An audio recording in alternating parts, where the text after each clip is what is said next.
ABP सांचा, जोश जज्बा जुनून। केजरीवाल जी, मैंने आपसे क्रमबद्ध आपका चाल चलन रखा है, तो अगर ये आपका चाल चलन है तो किस आधार पर आप कह रहे हैं कि हम घर घर अनाज पहुंचाएंगे? ये हम सवाल उठाना चाहते हैं। तो आप कानून तोड़ना चाहते हैं, आप दिल्ली के गरीब जनता की आंखों में धूल झोंकना चाहते हैं, और खरीद की भारत सरकार ने, पैसा खर्चा किया भारत सरकार ने, कानून के मुताबिक राशन के माध्यम से उसको भेजना है।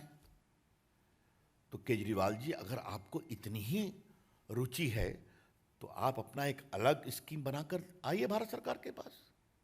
हम सस्ते में अनाज आपको देने की कोशिश करेंगे। और ये ऐसी बात नहीं है, ये देखिए,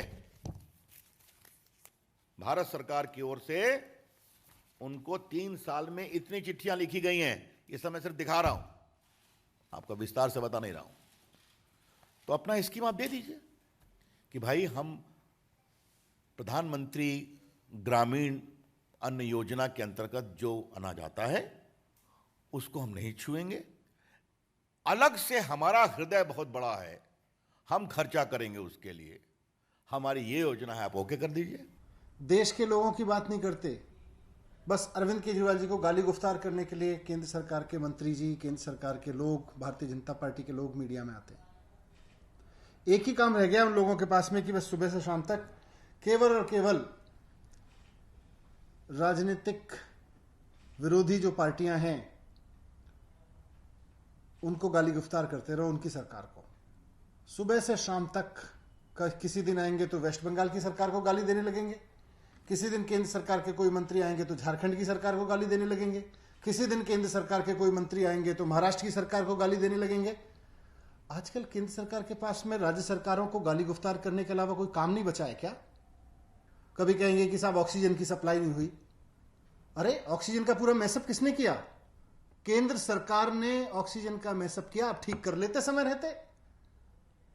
सुप्रीम कोर्ट ने जब फटकार लगाई तब जाके आपने ऑक्सीजन सुधारी, पहले ही सुधार लेते। अब राज्य सरकार को गाली देने लग रहे हो। पर यह जरूर कहना चाहूंगा कि चाहे वो ऑक्सीजन का मसला हो या राशन का मसला हो, परीक्षा का मसला हो या वैक्सीन का मसला हो, कुल मिला के सब में एक कॉमन फैक्टर है और वो है केंद्र सरकार की विफलता।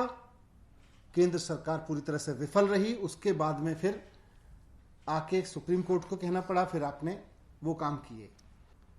मैं पूछना चाहता हूं कि आप इसमें टांग क्यों अड़ाते हैं? आपको प्रॉब्लम क्यों है इसमें? ये बताएं साफ साफ कि अगर पिज्जा घर पहुंच सकता है तो गरीब आदमी का राशन क्यों नहीं घर पहुंच सकता? और साथ साथ मैं ये भी कहना चाहता हूं कि देश के लोग अब तंग आ चुके हैं। देश के लोग ऐसी केंद्र सरकार से तंग आ चुके हैं जो रोज टीवी पे बैठ के केवल और केवल राज्य सरकारों को गालियां देने का काम करती है। एबीपी सांचा, जोश जज्बा जुनून।